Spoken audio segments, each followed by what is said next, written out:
city, which offers resort-free culture and nature immersion trips abroad for youth and adults. Can we get another round of applause, please? These are amazing women out here. Lastly, but certainly not least, is Davina Resto. Received her bachelor's at Mercy University in International Relations and Diplomacy and currently serves as a Senior Community Outreach Associate at the Environmental Protection Network. At EPN, Davina oversees a team whose focus is to bring pro bono technical assistance to frontline environmental justice communities and leads the organization's partnership with tribal governments and indigenous communities across the nation. Another round of applause. Now for our first question today on Afro-Latina wisdom, I want our panelists to tell me about your first experiences with advocacy and eco-justice and how it has maintained a community-driven practice or evolved into a community-driven practice.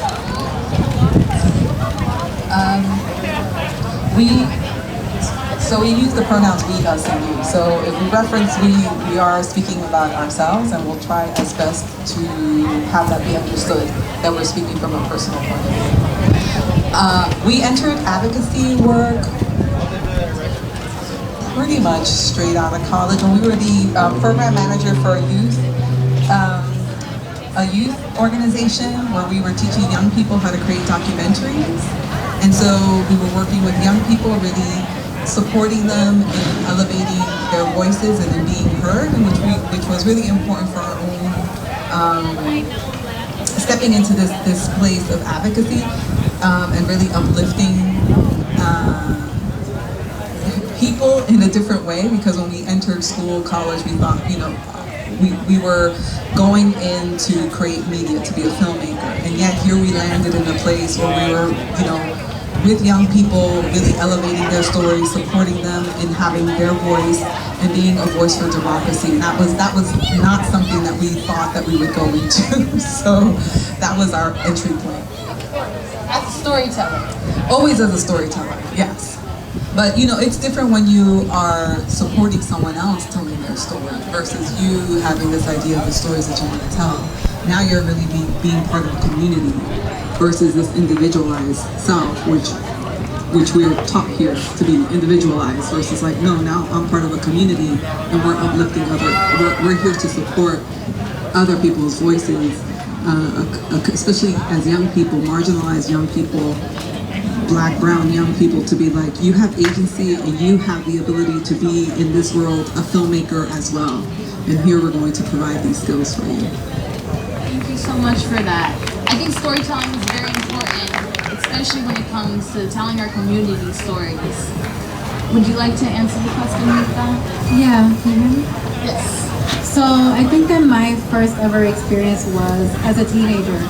I landed an internship the summer of my sophomore year in college while I was up in Syracuse, and it was out of state. And I had to spend the entire state working as an intern for Keep Pennsylvania Beautiful, which is a branch of Keep America Beautiful. It's a community beautification nonprofit. And I was working in a tiny town in Pennsylvania called Kennett Square that's 1 mile by 1 mile. So I was stuck in this tiny town by myself. Hard to get out of there. And I'm surrounded by nature, and I was assigned to work in the low-income community that had received a grant from the local Community Economic Development Corporation to do community beautification projects. And at the time I was in a landscape architecture program, and I designed the gardens for their front yards. Most of these families were either African American, Afro-Caribbean, Mexican, and a lot of them really wanted the design work to really highlight their culture.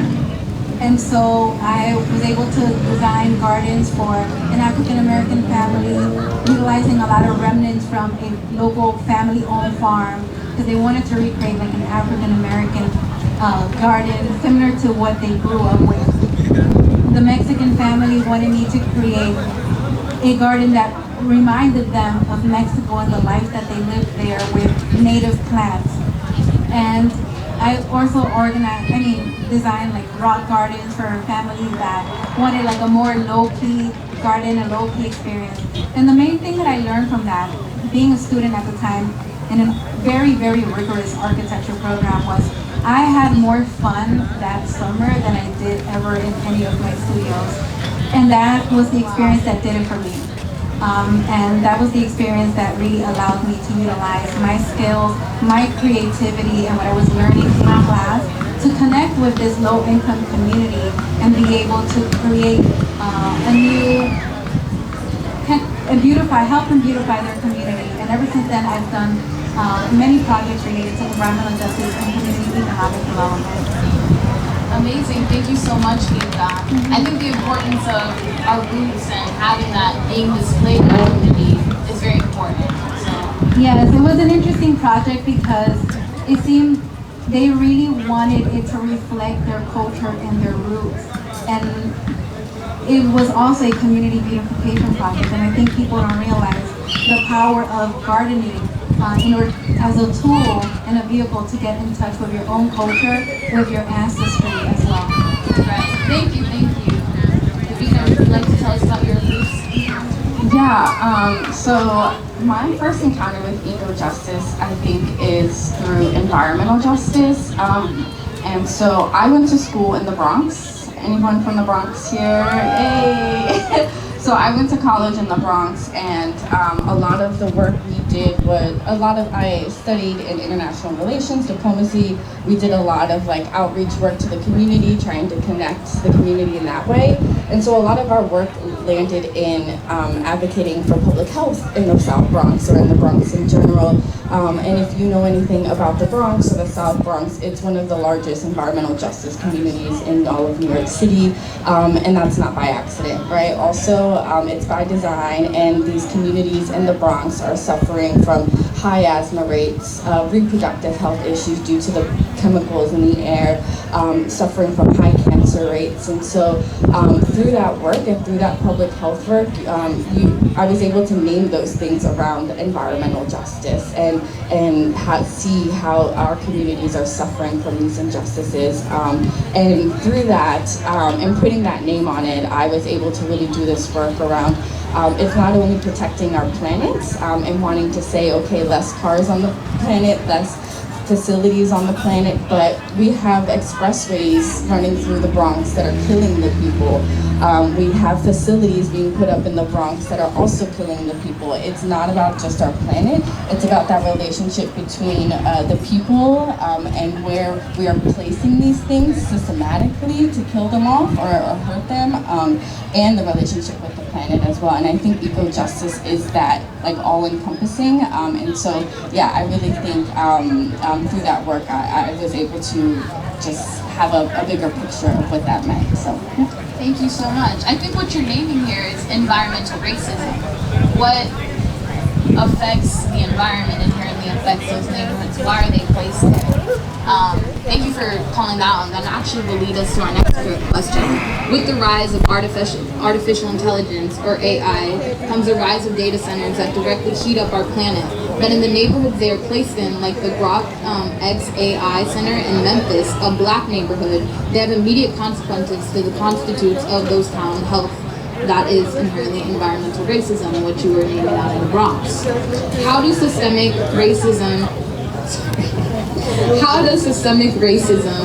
and environmental degradation intersect in your work or lived experience? Or how would you recommend we combat AI? That's a really deep question. That's like a question that you gotta sit with for a minute and be like, wait, let me see. We just have to say, we grew up in the Bronx. We grew up on Fordham Road, and also we would always see our aunt on Topping Avenue, so we would always be like going back and forth, walking around, and we grew up poor. We just want to say, which has impacted the way that we see the world. Right? And so when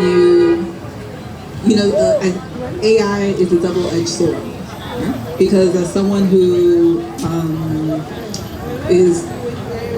utilizes AI, we utilize it because we're limited.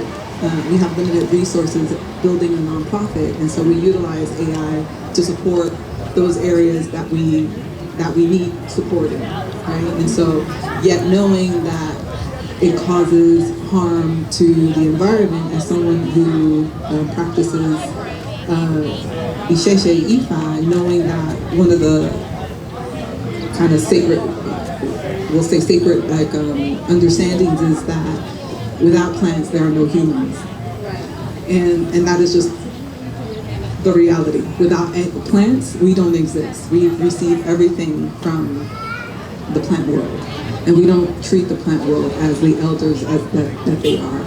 And so, right, we limit the kind of respect and understanding that they provide for us. I mean, the pharmaceutical companies wouldn't even exist if it weren't for all that, the medicinal properties that plants have. And so,